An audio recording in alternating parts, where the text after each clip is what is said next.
अस्सलाम वालेकुम dear students, I hope you all are fine. Students, आज हम मैक्रोमोलिक्यूल्स को स्टार्ट कर रहे हैं, यानी चैप्टर का एक्चुअली फर्स्ट लेक्चर है ये। आज के लेक्चर में आपको मैक्रोमोलिक्यूल्स, पॉलीमर्स क्या होते हैं, डिफरेंस क्या है थोड़ा सा मैक्रो और पॉलीमर्स के दरमियान में। उसके अलावा हम मैक्रोमोलिक्यूल्स की स्ट्रक्चर की बेस पे क्लासिफिकेशन देखेंगे। Let's move toward light board. G D students, तो आज हम पढ़ने वाले हैं मैक्रोमोलिक्यूल्स, यानी चैप्टर को बाकायदा शुरू करने वाले हैं। स्टूडेंट्स, सबसे पहले हमें ये जानना है कि मैक्रोमोलिक्यूल्स होते क्या हैं। फर्स्ट ऑफ ऑल हम इसको डिफाइन करेंगे, what are macromolecules. Actually students, macromolecule अगर आप इसको नाम से थोड़ा सा पहचाने तो ये ऐसे मॉलिक्यूल्स हैं जो मैक्रो साइज के हैं, लार्ज साइज के हैं।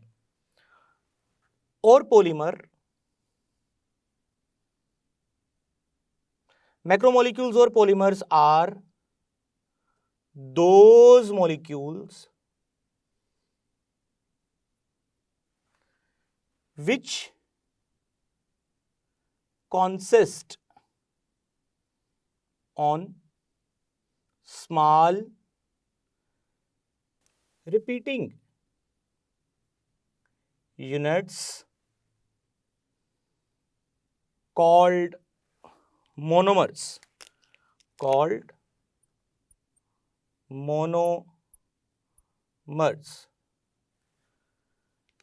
तो स्टूडेंट्स, डेफिनेशन से क्लियर है, मैक्रोमोलिक्यूल या पॉलीमर इसमें रिपीटिंग यूनिट्स होंगे और वो रिपीटिंग यूनिट्स लिंक होकर एक लॉन्ग चेन फॉर्म करेंगे। लेकिन ज़ाती तौर पे मैं थोड़ा सा इस डेफिनेशन से थोड़ा सा इख्तलाफ करता हूं, उसकी वजह मैं आपको समझाता हूं। स्टूडेंट, एक सेंटेंस है जिसको हमें समझना है पहले, और वो सेंटेंस क्या है? Every polymer should be a macromolecule. हर पॉलीमर जो है वो मैक्रोमोलिक्यूल जरूर होगा, but every macromolecule is not a polymer. जी, अब इसको हम समझाते हैं।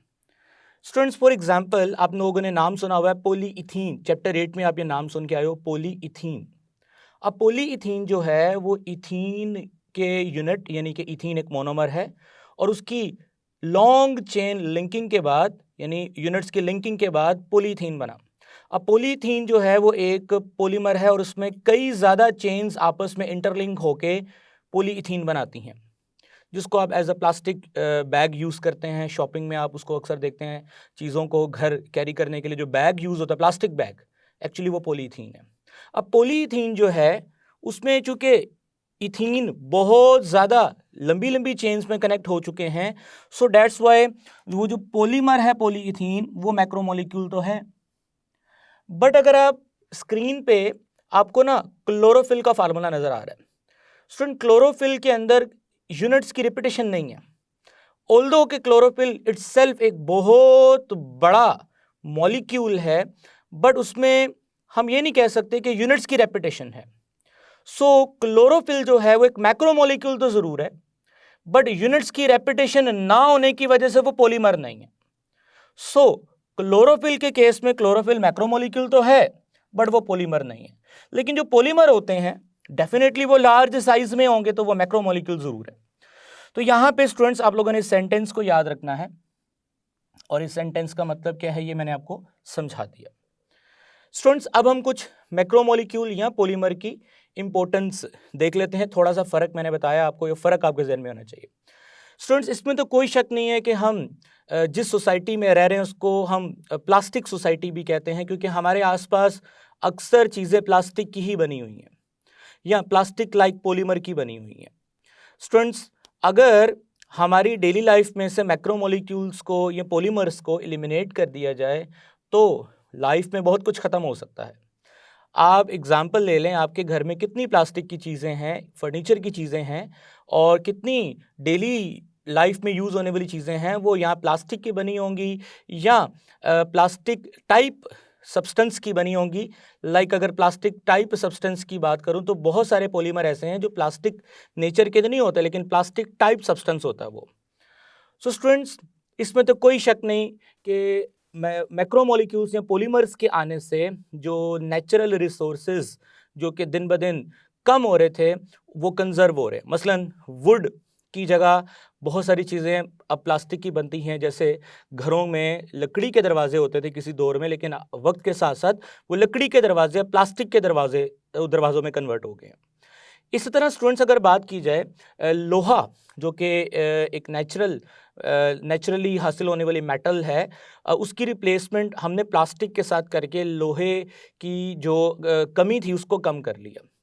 सो स्टूडेंट्स, इसका मतलब है कि इसमें तो कोई शक नहीं है कि मैक्रोमोलिक्यूल्स के आने से बहुत सारे नेचुरल रिसोर्सेज को हमने कंजर्व किया है और बहुत सारे नेचुरल रिसोर्सेज जो हम डेली लाइफ में यूज़ करते हैं उनकी रिप्लेसमेंट्स मैक्रोमोलिक्यूल्स ने कर दी है। So that's why we can say that we are living in a society of plastic, या प्लास्टिक सोसाइटी में हम रहते हैं। स्टूडेंट्स, अब हम कुछ मैक्रोमोलिक्यूल की क्लासिफिकेशन की तरफ चलते हैं। स्टूडेंट्स, मैक्रोमोलिक्यूल की बेसिक अगर कैटेगरीज देखें तो वो दो हैं जी। मैक्रोमोलिक्यूल्स की अगर बेसिक क्लासिफिकेशन अगर आपको कहा जाए तो वो दो हैं। एक ऑर्गेनिक है और दूसरा जो है वो इनऑर्गेनिक है। अब इनऑर्गेनिक मैक्रोमोलिक्यूल्स की बात की जाए तो स्टूडेंट्स सबसे पहली चीज़ जो दिमाग में आती है वो डायमंड है। डायमंड एक 3 डायमेंशनल नेटवर्क है कार्बन के स्ट्रक्चर का, आप स्क्रीन पे देख सकते हैं। ये एक इनऑर्गेनिक मैक्रोमोलिक्यूल है। इसके अलावा अगर बात करें सैंड, जी सैंड भी मैक्रोमोलिक्यूल है और ये इनऑर्गेनिक कैटेगरी में आता है। खैर, इसमें बहुत सारी और भी मिसालें आ सकती हैं। अब हम चलते हैं ऑर्गेनिक की तरफ। ऑर्गेनिक स्टूडेंट्स फर्दर दो कैटेगरीज में डिवाइड है, बायोपॉलीमर्स एंड सिंथेटिक पॉलीमर्स। अच्छा, अब याद रखिएगा, जो बायोपॉलीमर्स हैं नेचुरली एग्जिस्टिंग पॉलीमर्स हैं। अब सिंथेटिक वो हैं जो हम लैब में खुद तैयार करते हैं। तो बायोपॉलीमर्स की जहां तक बात है स्टूडेंट्स, उन बायोपॉलीमर्स में प्रोटीन्स आती हैं जी, लिपिड्स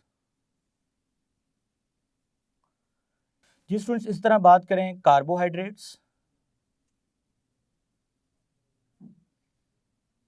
एंड न्यूक्लिक एसिड्स, ये सारे के सारे जो हैं ये बायोपॉलीमर्स हैं। ये हम इस चैप्टर में आगे डिटेल से पढ़ने वाले हैं। अगर सिंथेटिक पॉलीमर की तरफ आए, जो कि सिंथेसाइज किए हैं, हमने खुद लैब में तैयार किए हैं वो ऑर्गेनिक नेचर के, लेकिन वो खुद तैयार होने की वजह से सिंथेटिक पॉलीमर की कैटेगरी में आएंगे। फॉर एग्जांपल, अगर सिंथेटिक पॉलीमर्स की बात करें तो students polyethene,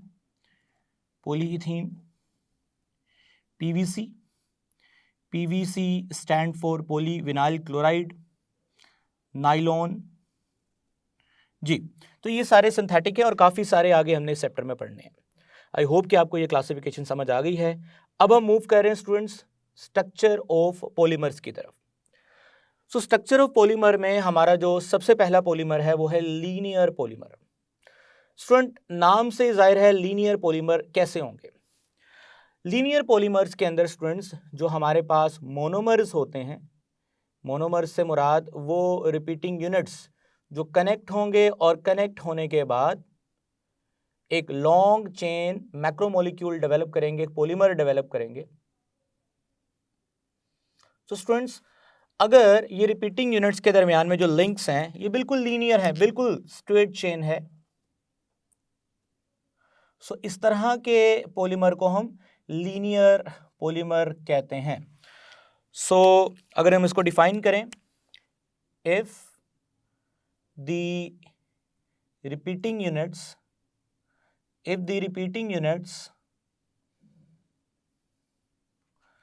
combine in a linear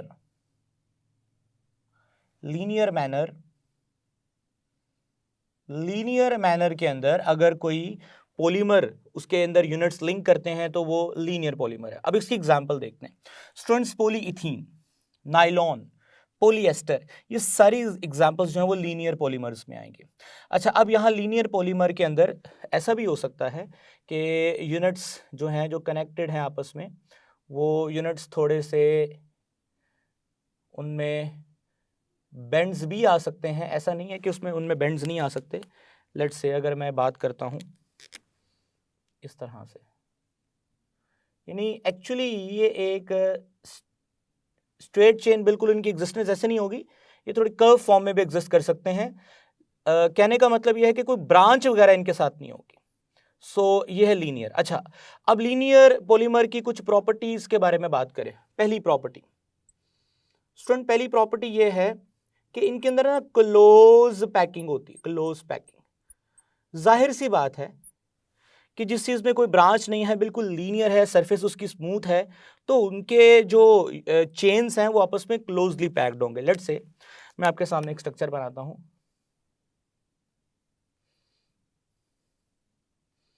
ji students, ये एक ना लीनियर पॉलीमर का एक छोटा सा पार्ट मैंने बनाया है, और इसके साथ मैं एक और लीनियर पॉलीमर बना देता हूं।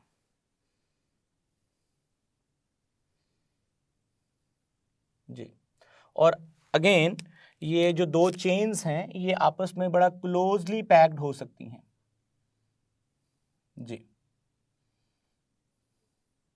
ठीक है, इनके दरमियान में जो इंटरमॉलिक्यूलर फोर्सेस हैं वो बहुत ज़्यादा स्ट्रांग होंगी। ठीक है, बहुत ज़्यादा स्ट्रांग होंगी। सो स्ट्रांग इंटरमॉलिक्यूलर फोर्सेस की वजह से क्लोज पैकिंग तो बोला, लेकिन साथ ही हमें दूसरी प्रॉपर्टी भी इसकी मेंशन करनी पड़ेगी, close packing, and they have high melting point and boiling point. इनका मेल्टिंग बॉइलिंग पॉइंट भी स्टूडेंट क्या होगा, हाई होगा। जी स्टूडेंट, तीसरी जो अहम बात है इनके बारे में, they have high density and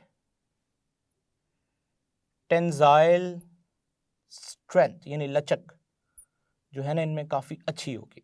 so ये मैंने जो तीन प्रॉपर्टीज़ मेंशन की हैं स्टूडेंट्स, ये आपने याद रखना है, ये पेपर में आपसे एंट्रेंस टेस्ट में एमसीक्यू में पूछी जा सकती हैं। सो एज एन एमसीक्यू ये पॉइंट्स बहुत इंपॉर्टेंट है। अब हम मूव कर रहे हैं स्टूडेंट्स ब्रांच्ड चेन पॉलीमर। अब ब्रांच चेन पॉलीमर किस तरह के होंगे, बहुत सिंपल है। अगेन ये आपके सामने एक लीनियर पॉलीमर है जो कि मैंने ऊपर भी बनाया है, और इस लीनियर पॉलीमर की के अंदर जो मोनोमर्स की कनेक्शंस हैं वो हम कनेक्शंस शो कर रहे हैं, और ये जो कनेक्शंस हैं इनके अंदर जो ये यूनिट्स लगे हुए हैं, अगर ये यूनिट्स के साथ कुछ ब्रांचेस लग जाएं इस तरह से, जी स्टूडेंट्स, अब ये जो ब्रांच निकल आई है, अब ये लीनियर के साथ ब्रांचेस है तो ब्रांच्ड चेन पॉलीमर। सो हम इसको डिफाइन करेंगे, monomers linked to form long chains with some branches,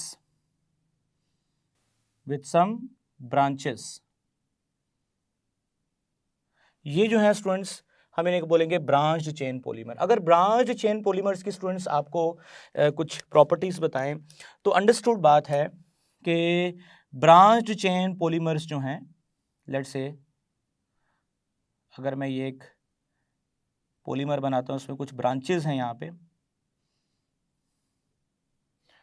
तो जाहिर सी बात है कि इनकी जो चेन्स हैं वो आपस में क्लोज्ड पैक नहीं हो सकती, क्योंकि ब्रांचेस की वजह से इनकी पैकिंग में प्रॉब्लम रहेगी।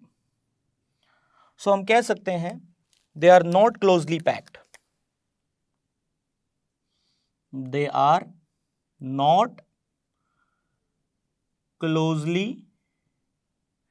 पैक्ड, ये क्लोजली पैक्ड नहीं है स्टूडेंट। इसके अलावा हम ये भी बात कर सकते हैं, दे हैव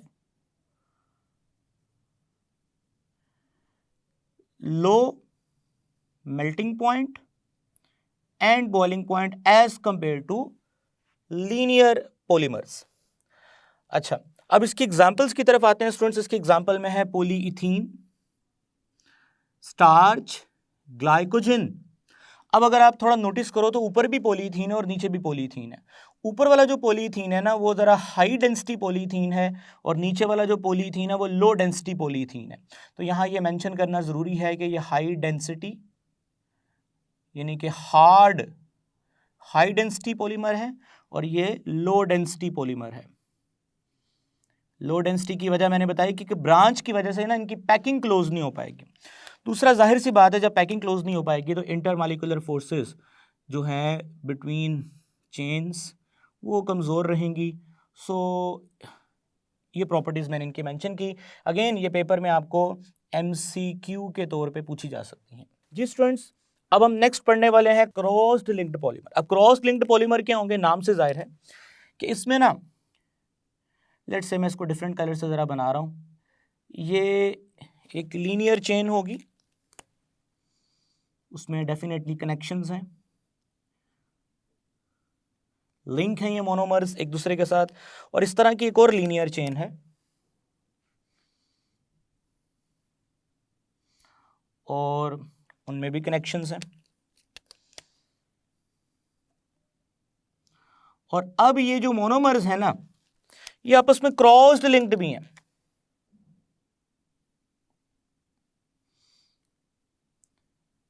ठीक है, क्रॉस लिंक्ड भी, 3 डायमेंशनल। ठीक है, यानी क्रॉस लिंक्ड पॉलीमर के बारे में अगर मैं लिखूं तो लिखूंगा monomer units linked together formed monomer units linked together formed large 3D structure। अच्छा स्टूडेंट्स, अब ये 3D जो स्ट्रक्चर है ना ये तभी बनेगा ना जब जो यूनिट्स की लिंकिंग है वो लीनियर या ब्रांच के अलावा हर तरफ से हो सके, यानी आपस में जो चेन्स हैं वो क्रॉस लिंक्ड भी हो सके।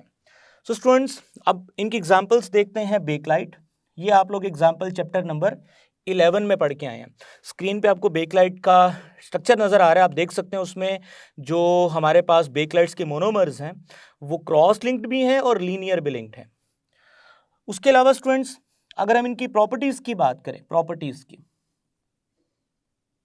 की बात करें तो स्टूडेंट्स इसकी प्रॉपर्टी में सबसे पहली प्रॉपर्टी आएगी they are hard but brittle. Brittle का मतलब होता है फोर्स लगने पे टूट जाने कोई चीज, उसे ब्रिटल बोलते हैं। So they are hard and brittle. जी, एग्जांपल आपके सामने है बाकी urea and formaldehyde and bakelite. I hope कि आपको स्ट्रक्चर ऑफ पॉलीमर समझ आ गया है। अब हम जा रहे हैं स्टूडेंट्स पॉलीमर की नेक्स्ट प्रॉपर्टी की तरफ, which is called degree of polymerization. जी स्टूडेंट्स, तो अब हमारी नेक्स्ट जो प्रॉपर्टी है रिगार्डिंग पॉलीमर्स वो है degree of polymerization. Student, degree of polymerization क्या है? सो पहले हम इसको डिफाइन करते हैं। So the number of repeating units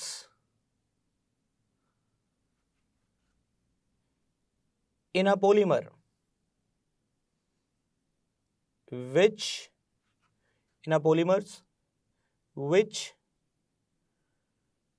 determine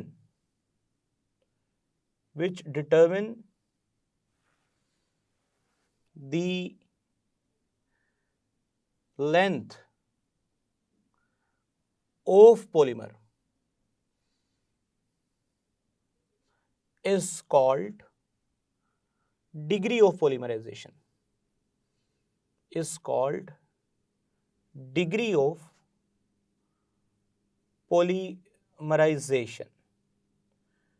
ji dear students, क्या कह रहे हैं कि रिपीटिंग यूनिट्स की जो तादाद है पॉलीमर के अंदर, जो कि उसकी लेंथ ऑफ अ पॉलीमर या लेंथ ऑफ अ पॉलीमर की जगह पे आप एक और वर्ड लिख सकते हैं length of a chain, which determine the length of polymer या length of a chain of polymer. जी, is called degree of polymerization. अब मैं आपको इसकी एग्जांपल समझाता हूँ। फॉर एग्जांपल स्टूडेंट्स, हमारे पास ना एक यूनिट है CH CH2 double bond CH, vinyl इसका नाम है, और ये है Cl, vinyl chloride. This is vinyl chloride. जी स्टूडेंट्स, अब ये जो विनाइल क्लोराइड है ना, इस विनाइल क्लोराइड के हम n नंबर ऑफ यूनिट्स लेते हैं, n यानी कि मैनी यूनिट्स लेते हैं। अब हम इसको पॉलीमराइज कराना चाहते हैं, और इसको पॉलीमराइज किस तरीके से करवाएंगे? सो स्टूडेंट्स, ये मैं आपके सामने 2 यूनिट्स लिख रहा हूं,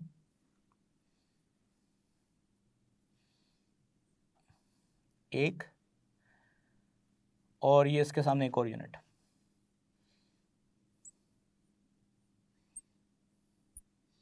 जी स्टूडेंट्स, अब ये ना आपस में लिंक करेंगे, और अब इन्हें लिंक करने के लिए एक प्रोसीजर इस्तेमाल किया जाता है, और उस प्रोसीजर की डिटेल आपको आने वाले लेक्चर्स में बताई जाएगी, और उस प्रोसीजर का नाम है एडिशनल पॉलीमराइजेशन।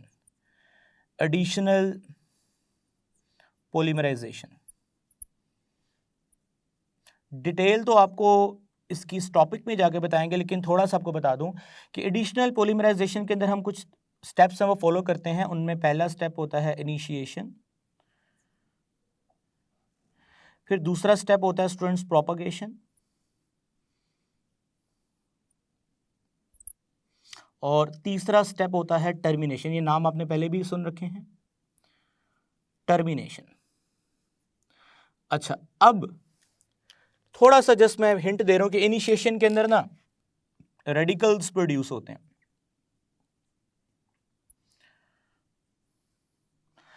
प्रोपगेशन के अंदर चेन प्रोग्रेस करती है,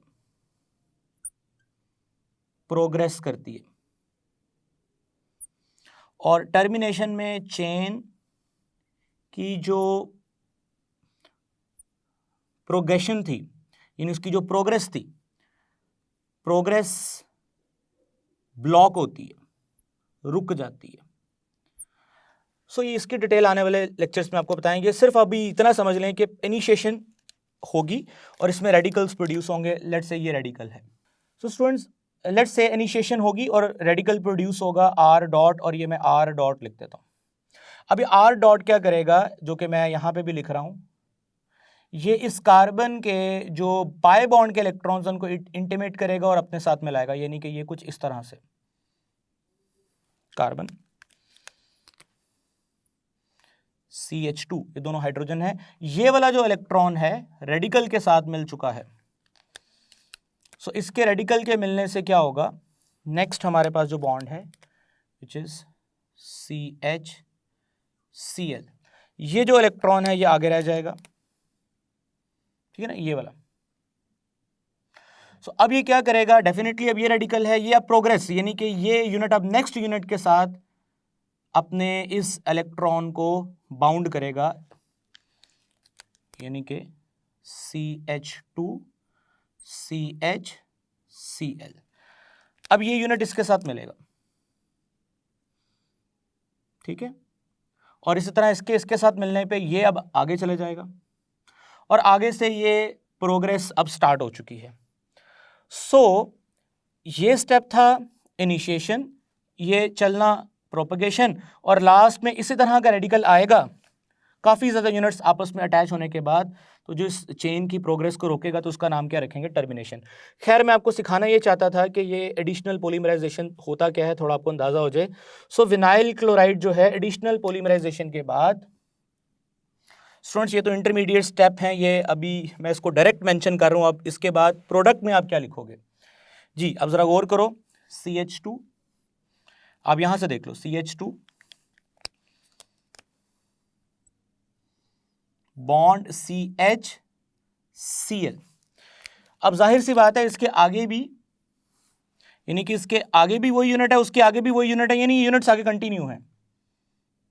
आप ब्रैकेट लगाएं यहां पे ब्रैकेट लगाएं, और यहां पे लिखें N-1। अब ये N-1 क्या है, इसको थोड़ा सा मैं एक्सप्लेन करना चाहता हूं। स्टूडेंट, N-1 से मुराद क्या होता है कि जब आप ब्रैकेट कोट करेंगे यहाँ पे, तो ब्रैकेट के बाहर डेफिनेटली इसके बाद फर्दर यही यूनिट है, जिसको मैं खाली अब सर्कल से बना रहा हूँ। ये सर्कल समझ लें ये यूनिट है। अब इसी तरह का सर्कल पीछे भी बना रहा हूँ और ये सर्कल समझ लें ये यूनिट है, ठीक है। लेकिन आपने ब्रैकेट में तो एक ही यूनिट काउंट किया, लेकिन साथ में ये इस यूनिट का हाफ पोर्शन ज़रूर शो कर दिया और इस यूनिट का भी हाफ पोर्शन ज़रूर शो कर दिया। इस यूनिट का हाफ पोर्शन आपने शो करना है और यहाँ पर भी इस यूनिट का आपने स्टूडेंट्स क्या शो करना है, हाफ पोर्शन। यानी हाफ पोर्शन शो करने का मतलब क्या, अगर मैं इसको दोबारा लिखूं तो ये बनेगा CH2 CHCl। इस तरह आपने बॉन्ड्स बनाने हैं और ब्रैकेट लगा देनी है और ये ब्रैकेट आपने लगा देनी है। अच्छा, इसके बाद इसके बाहर आप क्या लिखेंगे, इसके बाहर आप लिखेंगे डेफिनेटली CH2 जो आगे कंटिन्यू है और यहाँ पे आप लिखेंगे सेकंड वाला पोर्शन यानी CHCl जो इधर से कंटिन्यू है। जाहिर सी बात है इसके साथ क्या आएगा, CH आएगा और इसके आगे क्या आएगा, CHCl2 आएगा। यानी कि ये हाफ यूनिट मोनोमर का हाफ पोर्शन और ये भी मोनोमर का हाफ पोर्शन। इसका मतलब है N-1 लिखने का मतलब है कि अगर आप इक्वेशन देखो तो आपने यहाँ पे कितने यूनिट मेंशन किए थे, N, और यहाँ पे आपने ब्रैकेट वाला यूनिट तो एक N मान लिया, लेकिन बाहर वाले यूनिट को हाफ एंड हाफ क्या होगा, 1, वो आपने माइनस कर देना है, क्योंकि बैलेंस इक्वेशन में आप इनसाइड ब्रैकेट वाले एटम्स तो काउंट करोगे, आउटसाइड ब्रैकेट वाले एटम्स जो हैं वो काउंट नहीं करोगे। तो यहाँ N-1 लिखने का मतलब है कि अगर यहाँ पे 1 करोड़ यूनिट्स हैं, आपने ब्रैकेट के अंदर 1 करोड़ यूनिट्स शो कर दिए, लेकिन बाहर वालों को आपने क्या कर देना है, माइनस कर देना है। उस बाहर वालों को माइनस करने के लिए यहाँ पे -1 शो किया गया है। और 1 क्यों शो किया गया है, हाफ यूनिट यहां से काउंट किया गया है और हाफ यूनिट यहां से काउंट किया गया है। जब हाफ प्लस हाफ करेंगे तो डेफिनेटली स्टूडेंट्स वो आंसर किसके बराबर आएगा, 1 के बराबर आएगा। आई होप कि आपको ये N-1 लिखा हुआ समझ आ गया, लेकिन ज़्यादातर बुक्स में इसको खाली N भी लिख दिया जाता है कि ये शो करने के लिए किस तरह के यूनिट्स रिपीटिशन में आगे और पीछे कनेक्टेड है। ये विनाइल क्लोराइड था और ये उसका पॉलीमर है, तो उसका नाम होगा polyvinyl chloride, polyvinyl chloride. Student, अब इस पॉलीविनाइल क्लोराइड की ये जो चेन है, इसमें number of repeating units, let's say जिसमें रिपीटिंग यूनिट्स हैं, लेट्स से 1000 है। 1000 जो है वो इसकी डीपी है। DP stand for degree of polymerization, यानी इसके अंदर 1000 यूनिट है तो डिग्री ऑफ पॉलीमराइजेशन। अब आपको फार्मूला बता रहा हूं जी, एक यहाँ पे जो बड़ा इंपॉर्टेंट फार्मूला है, आपने उसको अच्छे से समझ लेना है। फॉर्मूला ये है, मोलर मैस ऑफ मैक्रोमोलिक्यूल बराबर रहेगा N मल्टीप्लाई बाय dP। अब यहां पे N से मुराद क्या है, N से मुराद मोलर मैस ऑफ मोनोमर है, ठीक है। लेट्स से मेरे पास एक पॉलीमर है और इसके अंदर रिपीटिंग यूनिट 1000 है, तो मुझे इस मैक्रोमोलिक्यूल का या इस पॉलीमर का, मैक्रोमोलिक्यूल भी आ सकता है यहाँ पे और डेफिनेटली आपको पता है यहाँ पे उसकी जगह पे आप यहाँ पॉलीमर का वर्ड भी यूज कर सकते हैं।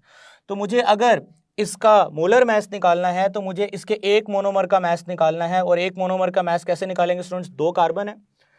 कार्बन का आपको पता है एटॉमिक जो मैस है वो 12 होता है, तो 2 कार्बन है तो 12 मल्टीप्लाई बाय 2। अगर आप काउंट करो 2 और 1, 3 हाइड्रोजन है और हाइड्रोजन का स्टूडेंट्स 1 होता है तो 1 मल्टीप्लाई बाय 3। और अगर आप क्लोरीन को देखो तो स्टूडेंट्स एक क्लोरीन है, क्लोरीन का होता है 35.5। स्टूडेंट्स अगर आप इसको टोटल करेंगे तो 12, 24 में 3 जमा करेंगे और ये 35.5। तो ये तकरीबन आंसर जो आने वाला है स्टूडेंट्स, इन सबको जमा करने के बाद वो आंसर आने वाला है 63 ग्राम पर मोल। ये इनका मोलर मैस आने वाला है स्टूडेंट्स। अब ये जो मोलर मैस है ये डेफिनेटली किसका मोलर मैस है, मोनोमर का। ये मोनोमर का मोलर मास है। अब इस मोनोमर के मोलर मास को आप यहाँ लिखें 63, मल्टीप्लाई कर दें डीपी के साथ। डीपी जो है वो आपको गिवन होगी 1000। सो जब आप इसको 1000 से मल्टीप्लाई करेंगे तो स्टूडेंट यू विल गेट 63000 ग्राम पर मोल। ये जो मोलर मास है स्टूडेंट्स ये डेफिनेटली किसका है, पॉलीमर का है। सिमिलरली अगर आपको डीपी गिवन हो और ये मोलर मास गिवन हो तो आप मोनोमर का मोलर मास भी निकाल सकते हैं, और वो मोनोमर का मोलर मास किसके बराबर होगा स्टूडेंट्स, एन, जो कि मोनोमर के मोलर मास को रिप्रेजेंट कर रहा है। वैसे तो डिफरेंट जगहों पे एन की जगह पे और भी नोटेशंस यूज़ किए गए हैं। मसलन कुछ जगहों पे आपको एन की जगह पे एम भी मिल सकता है, स्मॉल एम, और कुछ जगहों पे यहाँ पे डब्ल्यू भी, जी या डब्ल्यू, कोई भी वर्ड यूज़ किया जा सकता है। सो अगर आप अपनी बुक को फॉलो करें तो यहाँ पे बुक में उसने SH molar mass of monomer mention किया है, ना एन मेंशन किया ना एम। आप एन एम में से कुछ भी मेंशन कर सकते हैं, तो एन आ सकता है या यहाँ पे एम आ सकता है, कुछ भी आ सकता है, लेकिन आपको पता होना चाहिए मोलर मास ऑफ मोनोमर को आपने किससे शो किया। ये बराबर होगा जी पॉलीमर के मोलर मास के divided by DP, degree of polymerization. तो ये स्टूडेंट्स आपको एमसीक्यू बन के पूछा जा सकता है। अच्छा, अब यहाँ से एक सवाल मैं आपसे करना चाहता हूँ कि डीपी के ज़्यादा होने से स्टूडेंट्स याद रखिएगा, जितनी ज़्यादा डीपी होगी मोलर मास उतना ज़्यादा आएगा, क्योंकि डीपी में और मोलर मास में कौन सा रिलेशन है, डायरेक्ट। अच्छा, मोलर मास के बढ़ने से स्टूडेंट्स बॉइलिंग पॉइंट में और मेल्टिंग पॉइंट में क्या होता है, इजाफा, यानी कि सॉलिडिफिकेशन ज़्यादा होगी। ये आपको ना रिलेशंस याद रखने हैं स्टूडेंट्स। आई होप कि आपको डिग्री ऑफ पॉलीमराइजेशन का जो कॉन्सेप्ट है वो मुकम्मल तौर पे समझ आ चुका है। आसान सी बात थी कि एक पॉलीमर बनने के टाइम पे जितने यूनिट्स रिपीट होंगे उस पॉलीमर के अंदर रिपीटेशन ऑफ यूनिट्स की जो तादाद है वो डीपी है। उसको एक मोनोमर के मोलर मास से मल्टीप्लाई कर दो, पूरे पॉलीमर का मोलर मास आ जाएगा। स्टूडेंट्स इंशाल्लाह ताला नेक्स्ट लेक्चर में हम पॉलीमर्स की नेचर की बेस पे क्लासिफिकेशन पढ़ेंगे। तब तक के लिए मुझे इजाज़त दें। टेक केयर, अल्लाह हाफिज़।